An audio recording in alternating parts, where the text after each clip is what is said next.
Vamos lá, falar um pouquinho do Programa de Melhoria Contínua da AES Brasil, que nós chamamos aí carinhosamente de APEX, né? Antes de começar a apresentação, queria que a gente parasse para refletir um pouquinho como que seria o mundo nosso sem energia elétrica, né? Eu acho que a gente não estaria aqui hoje, talvez não da forma como estamos, esse microfone não funcionaria, o Ale não estaria com a câmera tirando foto agora, não esta foto. Então, a gente tem um mundo diferente por conta de energia elétrica. E hoje, a energia, para a gente, é essencial. É difícil a gente se imaginar sem, só que a gente, às vezes, não para pensar o que tem por trás disso tudo. Por trás disso tudo tem uma indústria, né? Tem uma indústria que contempla a transmissão, a geração, vários tipos de geração, a distribuição, né? Tem tecnologia por trás, tecnologia embarcada nessa indústria para que isso tudo aconteça. Dentro desse contexto, né, é que a gente tem aí as empresas do Grupo AES Brasil. A AES Brasil ela é composta aí por algumas empresas, a AES Uruguaiana, a AES, duas distribuidoras, que é a AES Eletropaulo e a AES Sul. Eu tenho a AES Tietê, que tem uma série de usinas hidroelétricas, e tem uma outra empresa, que é uma empresa de serviços, que acaba prestando serviços para as indústrias do grupo. Né? Rapidamente, depois eu falo um pouquinho mais da AES. Dentro desse contexto é onde entra o programa APEX. Se a gente pegar nossos valores, a gente tem um que é busca pela excelência. E o programa ele vem justamente para a gente fazer com que esse valor se torne vivo dentro da organização, fazer com que ele funcione dentro da organização. Esse programa ele foi criado num contexto, então vamos lá, vamos falar um pouquinho do histórico das empresas do Grupo AES, tá? Elas vieram de uma privatização de uma série de indústrias. Lá em 2001, a gente teve quase apagão ali, um apagão. Depois disso, as empresas do setor elétrico, no geral, elas começaram a ter uma série de dificuldades com relação à caixa, com relação à sua capacidade de pagamento, qualidade de serviço. E as empresas do Grupo AES não foram diferentes. Tá? Lá em 2006, a gente pegava o patamar das distribuidoras, principalmente de desempenho, de qualidade, de fornecimento. 2006, mais ou menos, 2005, 2006... as empresas do Grupo AES elas estavam ali entre as últimas da Brade, quando a gente pega a nossa associação. Nós tínhamos uma dificuldade imensa de tocar uma estratégia, a gente tinha uma visão fragmentada da companhia, a gente tinha uma visão muito parcial do que era de setores ou dos diversos elementos que compunham a companhia. Né? Nesse momento, a gente sentiu-se a necessidade de direcionar. Foi aí que, alinhado a esse objetivo, né, alinhado a esse valor, estabeleceu-se ali uma série de diretrizes e uma série de caminhos para que a gente pudesse atingir a excelência. Nesse momento, a gente criou duas grandes vertentes na companhia. Um era o programa de melhoria contínua e o outro era o programa de qualidade da gestão. Né? Foram os dois programas criados mais ou menos na mesma época e que vem rendendo fruto até agora. E que depois, lá em 2012, na verdade, a gente veio unificar no mesmo guarda-chuva com o nome de APEX. O nome de APEX, inicialmente, era só o Programa de Melhoria Contínua. Como que a gente entende? A gente entende o seguinte, nós temos dois tipos de processos. Processos de tomada de decisão e processos operacionais. Só que, para esses tipos de processos, eu tenho soluções diferentes. Então, não adiantava eu pegar um processo gerencial. Imaginem comigo, uma pesquisa de satisfação. Eu vou aplicar Six Sigma na pesquisa de satisfação. Era uma bazuca para matar passarinho naquele momento. Tá? Então, eu pego processos, por exemplo, o processo de sucessão. Ele é muito... Claro que eu posso aplicar Six Sigma, mas ele é muito mais...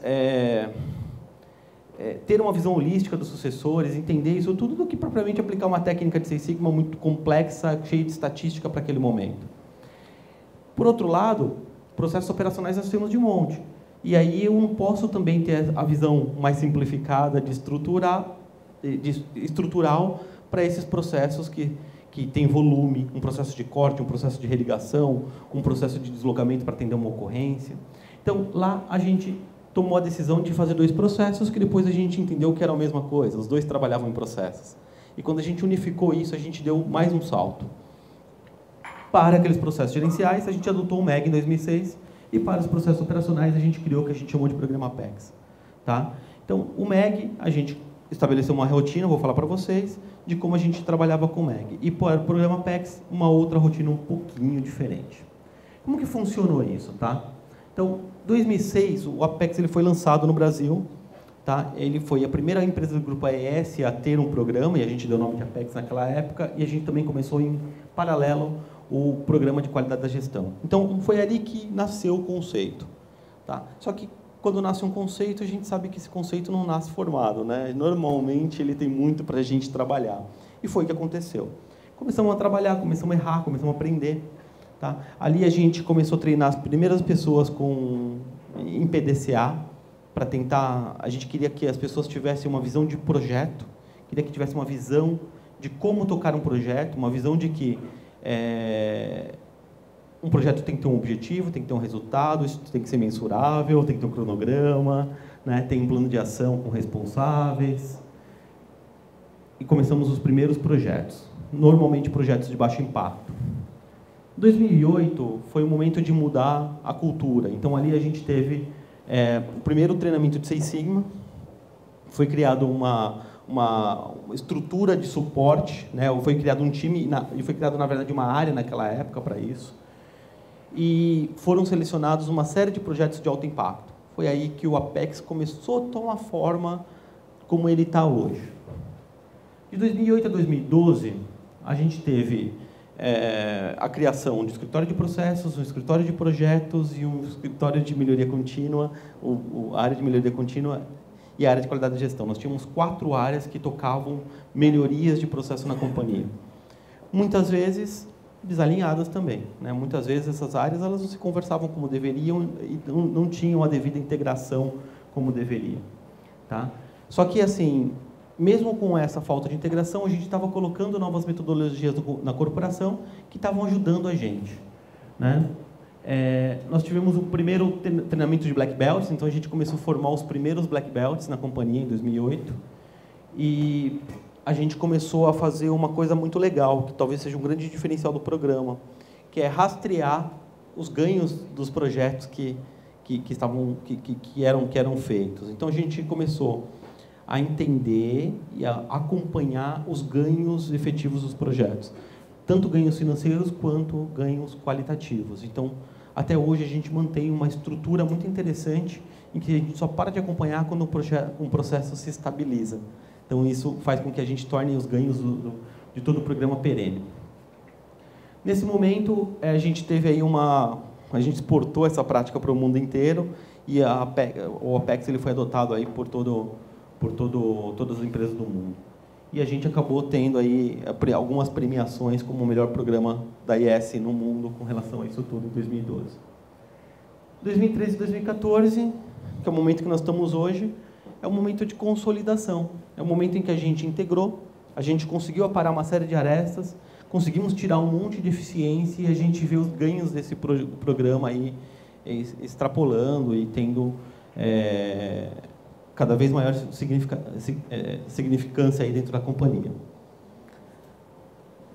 Quando a gente fala de programa de qualidade de gestão, o que a gente fez aqui foi o básico, né? O que todo mundo faz. A gente tem um mapa de processos, tem um manual de gestão, tá? A gente tem mapeia os processos gerenciais, tem um manual de gestão, avaliamos esse manual de gestão e a gente submete também todo esse processo ao Prêmio Nacional da Qualidade de forma periódica e isso vai gerando para a gente uma série de ganhos, uma série de resultados. E aí a gente pega esses relatórios de avaliação, a gente gera 2 tipos de resultados, né, que são as OMs e os pontos fortes. Os pontos fortes a gente vai tentar, de certo modo, disseminar, colocar as pessoas para desenvolver, reconhecer pessoas, e as oportunidades de melhoria a gente vai traçar planos de ação para trabalhar.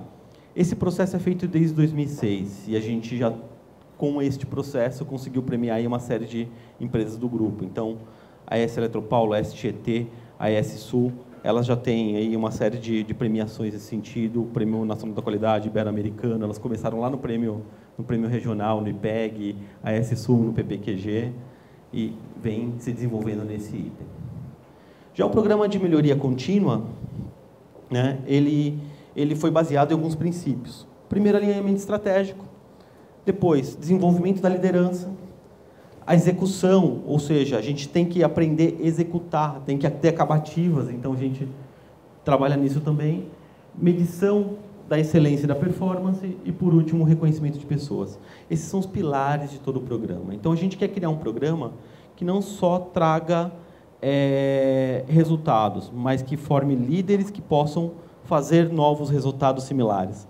Tá? Então, este é o programa. Então, quando a gente pegou isso e juntou com o programa de qualidade da gestão, a gente potencializou os dois programas, porque nós tínhamos pessoas com uma capacidade de executar projetos que eram reconhecidas e tinha um programa por trás dando suporte que alavancou todo o nosso projeto. Como que acontece tudo isso? Tá? Tudo acontece no planejamento estratégico. Então, a gente tem um ciclo que a gente chama de X-Strategy, que é esse ciclo aqui. Depois que rodou o ciclo, nós vamos entender aí quais são nossos trabalhos, quais são nossas demandas para o ano. Né? Então, quais são os gaps do ano corrente e os gaps do próximo ano. Tudo isso dá para a gente um pipeline de projetos. Esse pipeline de projetos pode ser qualquer coisa, né? Qualquer projeto, gerencial ou operacional. Tá? E aí as pessoas vão tocar esses projetos. Então, descobri que eu tenho um gap, descobri que, por exemplo, eu tenho um problema e estou abaixo do benchmark na minha pesquisa de satisfação de clientes. Legal. Isso pode ser uma necessidade e essa necessidade tem que estar alinhada com a estratégia. Descobri que eu tenho um gap de sucessores. O que eu vou fazer para trabalhar e melhorar a sucessão?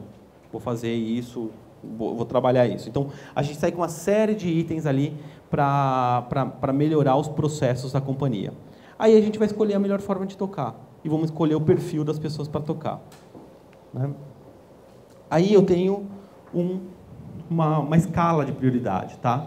Então, eu tenho itens de baixa prioridade, de média prioridade e de alta prioridade. Qualquer projeto na organização ele pode ser tocado. Você pode tocar um projeto de baixa prioridade? Pode. Só que assim, um projeto de baixa prioridade não é um projeto de baixa prioridade. Quem tem que tocar um projeto desses, normalmente é quem está começando. Normalmente é quem está aprendendo. Então, muitas vezes, um projeto de baixa prioridade, ele é usado para a gente para incentivar a pessoa a tocar novos projetos. Às vezes, o que aquela pessoa que está no começo de carreira precisa é ter confiança de que ela pode concluir um projeto. Então, esses projetos de baixo impacto, que têm normalmente baixa prioridade, são dados para essas pessoas. E elas estão no comecinho da carreira, no comecinho da escala ali de certificação. E vai aumentando. Então, o impacto, ele tem um impacto qualitativo. Nossa, tá. Ele tem um impacto qualitativo e ele tem um impacto financeiro, que a gente olha nessa escala aqui. Então, tudo que eu tenho até meio milhão de dólares, eu entendo como sendo um impacto baixo. Entre meio e 1, eu entendo como sendo médio, e acima de 1, eu entendo como sendo alto impacto para a corporação. Né? E aí eu vou direcionar a pessoa certa. Então, meus black belts, normalmente, eles vão ter problemas muito relevantes para tocar. Os green belts, eles têm que ter problemas de média relevância para tocar. E eles só são certificados quando eles demonstram esse alinhamento estratégico de uma forma muito clara. Tá? Então, vou dar um exemplo de coisas que a gente tocou. Nós fizemos agora, recentemente, um projeto para uma pesquisa de satisfação, um projeto Six Sigma. Então, nós entendemos todos os indicadores da companhia e correlacionamos com dados de chuva, ventos, etc., e localidade, e renda.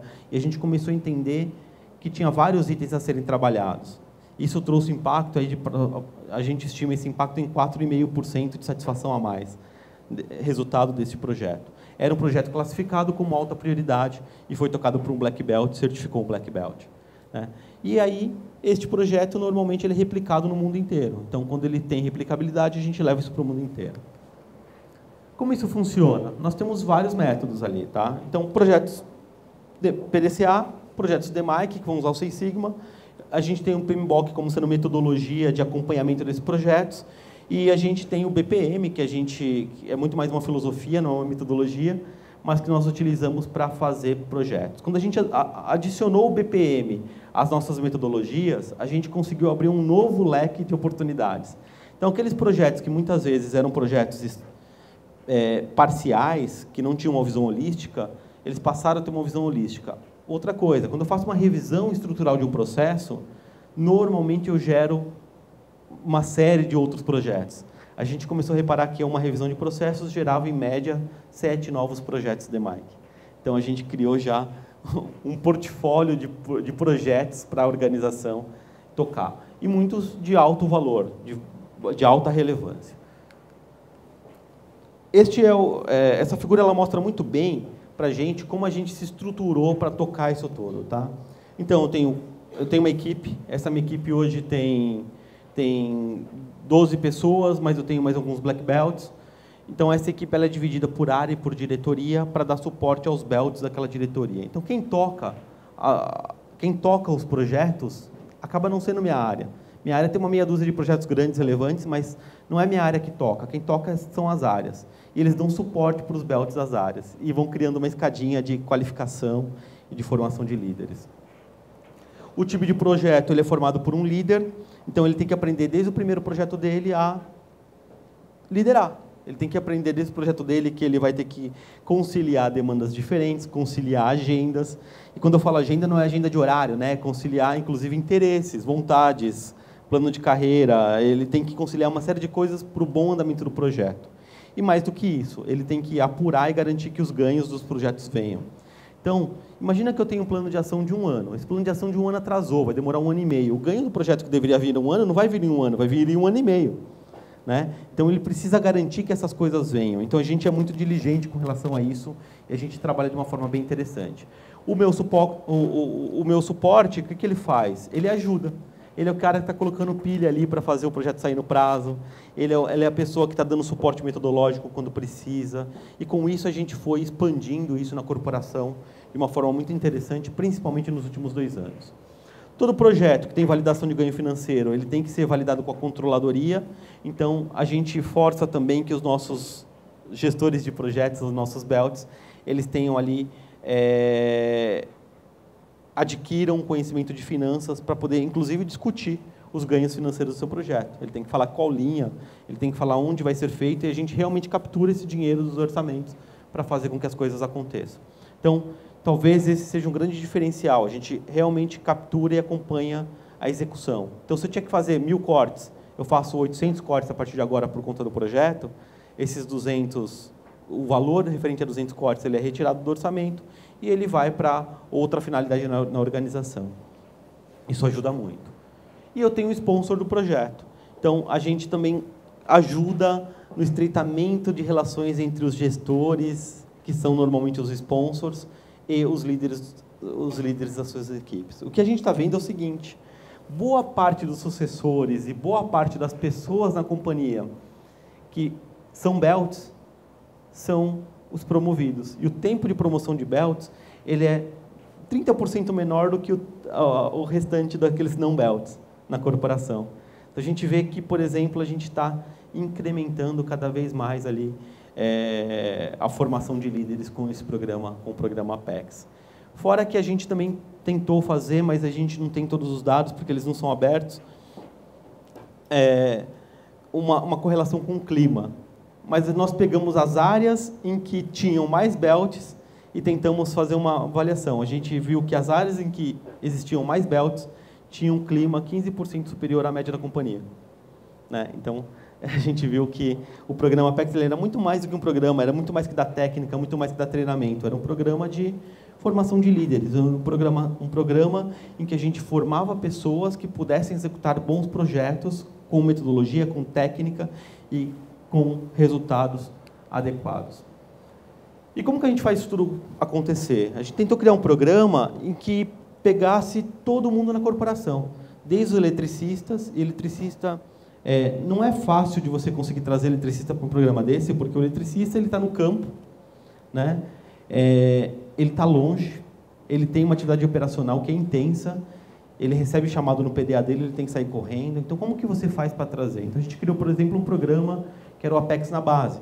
O Apex na Base nada mais era do que uma semana Kaizen, onde ele faz o diagrama de Chikawa e descobre problemas relevantes para a rotina dele. Então, por exemplo, do Apex na Base, eu consegui reduzir 15% do tempo de plataforma numa das regionais. O que é o tempo de plataforma? É o tempo que ele demora para sair e fazer o primeiro serviço na rua.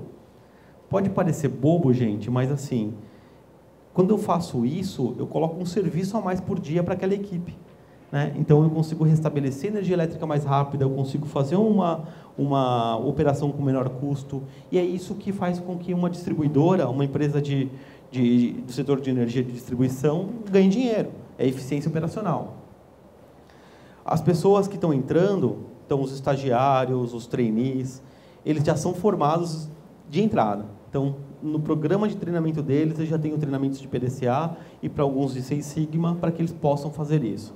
E durante o tempo de processo dele, ele tem que se formar um belt. Então, faz parte da rotina dele se formar um belt. E a gente reparou que é o seguinte, depois que isso foi incorporado, muitos belts, o número de aproveitamento de trainees e de estagiários também aumentou. Então, isso dá para a gente bastante satisfação.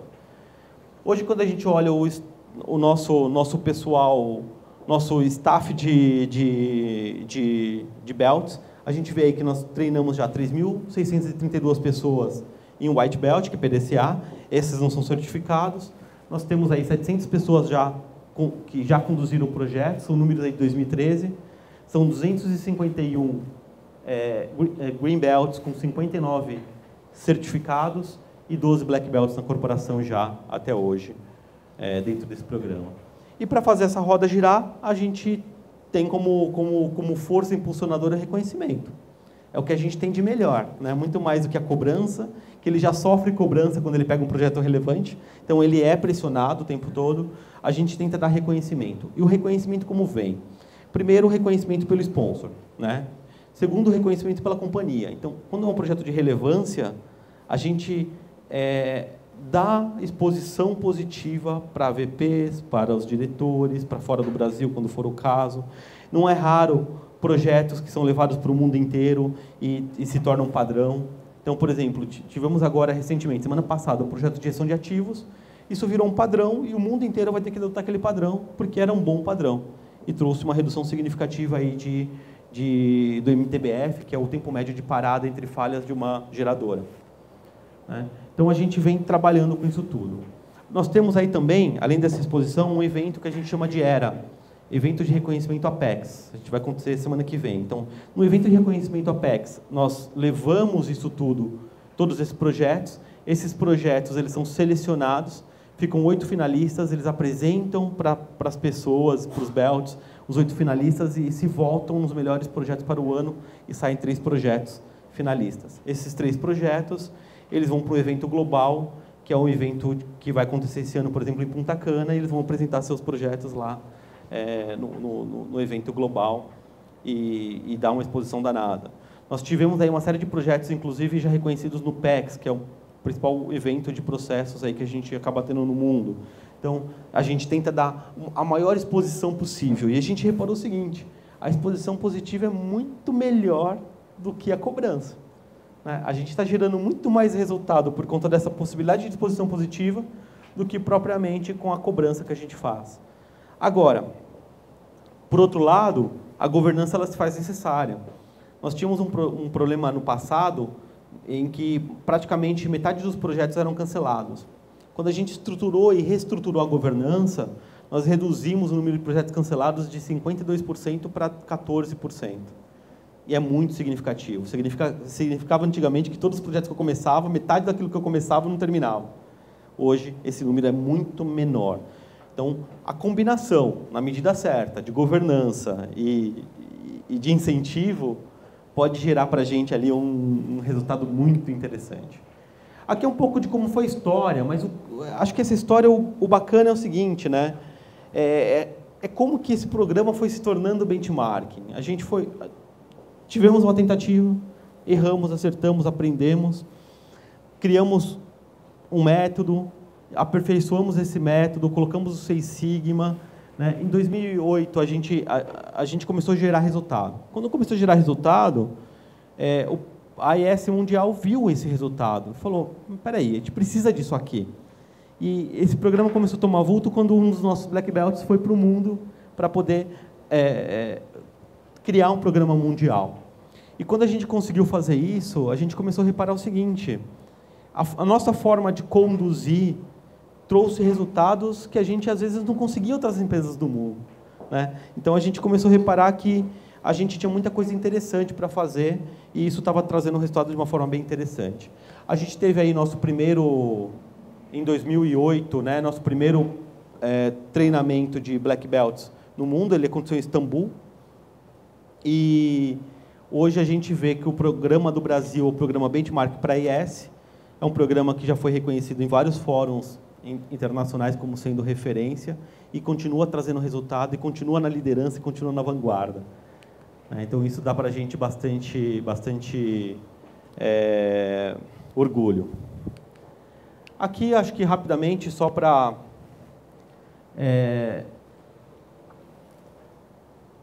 O programa ele é baseado nos conceitos... A gente tem vários conceitos dentro do programa, mas um deles, e talvez o principal deles, é a redução de desperdício. Então, a gente repara que numa organização de distribuição, a gente tem duas coisas a fazer.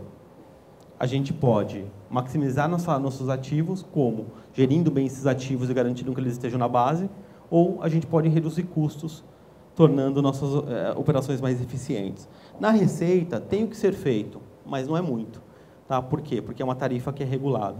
Então, a gente vem trazendo esse conceito para a companhia.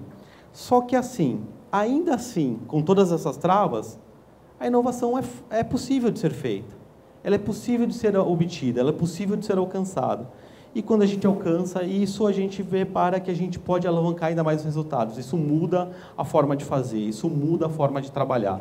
E a gente vê que um horizonte que a gente alcançou, e que às vezes é difícil, que a gente não vê muito mais lá, muito mais algo a fazer, a gente chega nele. E a gente cria um novo horizonte. E a gente vai criando horizontes de tempos em tempos. É engraçado, mas aí é uma confissão minha. Todo ano, quando a gente vai fazer um portfólio de projetos, minha turma chega para mim e fala assim: pô, mas Ale, não tem mais de onde tirar custo. Não tem, vai lá. A gente vai lá e sai com novos projetos, novas metas, novas formas de fazer. Ale, mas não tem mais onde a gente conseguir receita. Não, dá uma olhada, tem perda. Se tem perda, a gente pode ir atrás. Vamos descobrir como que a gente pode fazer. E a gente vai cavucando e vai encontrando. Em paralelo, a gente vê aí, por exemplo, a evolução das empresas. Aí é a nossa régua de 1000 pontos aí da FNQ, né? A evolução das empresas da ES Brasil. O que está em amarelinho foi quando a gente ganhou em alguma coisa, não tem 2014. A ES Sul ela foi premiada em 2014. E a gente está colocando esses belts também para cuidar disso. Então, a gente vê que a gente tem um pessoal qualificado, que entende o negócio, entende o projeto, tem metodologia, e esse pessoal é o que faz também o programa de qualidade andar. Então, aquele negócio de ter apartado as duas coisas, a gente acabou. Não está mais apartado, isso faz parte. Então, você está no RH, você cuida de recrutamento e seleção, você cuida de sucessão, você cuida de desenvolvimento e cuida dos processos gerenciais relacionados a isso. Você olha os resultados, olha o benchmark que tem, alinha com a estratégia, faz esse negócio andar. Faz parte. Né? Tudo isso é uma coisa só. É tudo o processo. Né? Não tem diferença. Né? Quando a gente fala de qualidade, não tem um método diferente. É o mesmo método que eu vou usar. E eu vou escolher, dentro da minha caixinha de ferramentas, a melhor ferramenta para atuar naquele item. Tá? Esta visão talvez tenha sido o item mais difícil de construir, porque se entende que existe um senso comum de que essas coisas são diferentes. Né? E a gente vê que não é diferente.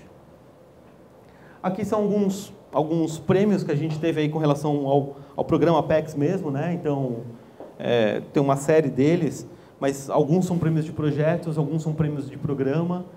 A gente teve tanto premiações da IES como de fora da IES, e aqui alguns resultados que a gente teve como corporação e que a gente tem certeza de que o programa Apex ajudou a corporação a buscar. Então, são os prêmios de satisfação, são prêmios, o Prêmio Nacional da Qualidade, são prêmios relacionados à sustentabilidade, que a gente atua de uma forma muito interessante.